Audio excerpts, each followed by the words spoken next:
Over the years, millions of people have sent their DNA to be analyzed by a popular biotechnology company, 23andMe. Today, concerns are growing over what could happen to customer data if the company goes out of business. Queen City News Chief Business Correspondent Taylor Young has been following this story for us. And Taylor, the company's uncertain future has a lot of people on edge because they have some pretty critical information about them. Yeah, I mean, this is alarming. So, we're talking about the most sensitive private information that you could have on someone, their DNA. So millions of people, as you mentioned, handed this over to a company thinking it was going to be safe and protected, and now they're not so sure. So yeah, a lot of questions and a lot of concerns. But first, more about the company and how we got here. So 23andMe officially launched genetic testing in 2007, and since then has collected DNA data for more than 15 million Americans. But despite its popularity, the company is in trouble. So after a drop in share prices, mass resignations earlier this year, and a major data leak, the company just recently announced it has plans to cut its staff by 40%. So concerns over the company going under or selling have only continued to grow in the last couple of weeks. So what would happen with all of that data that's been collected over the last 17 years? Well, according to the company's privacy policy, if they are involved in a bankruptcy, merger, acquisition, or sale, your personal information may be accessed, sold, or transferred.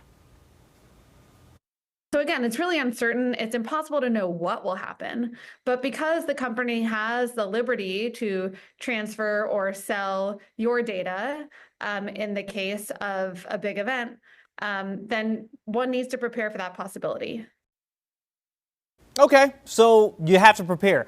How does someone prepare for the possibility of this, Taylor? So, I mean, it really comes down to preference, right? Because if you're someone that is comfortable with your information being out there, because you're able to get something out of it, whether that's your family history or genetic makeup, then maybe you do nothing. But if you are part of the group of people that are concerned about this, you can actually go on to 23andMe and deactivate your account and request that your information is deleted. This process takes about 30 days, and we are seeing a wave of people taking this step to delete their information. And we hear, Taylor, that 23andMe is not the only company that has this type of sensitive data. Yes. Are there other platforms where consumers can go and, I guess, delete some of their personal information? Yeah, so this is actually a lot easier in North Carolina because of the Right to Privacy Act. So under that law, you have the right to reach out to a company and say, hey, I want my information permanently deleted, and they have to do that. And we also know that even if you are a North Carolinian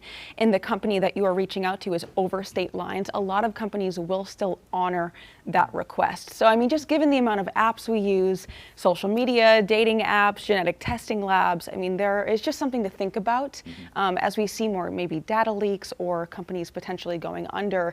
Your information is out there, and so make sure you're reading the fine print. That's another major point here. I feel like you have to trust these companies that they're deleting it. I mean, you can delete a file and it's still there somewhere, and I'm not sitting there with the company going, I saw you when they say we deleted it, you just have to trust them. It's a lot of trust. And hope, yeah, it really is. All right, Taylor, thank you.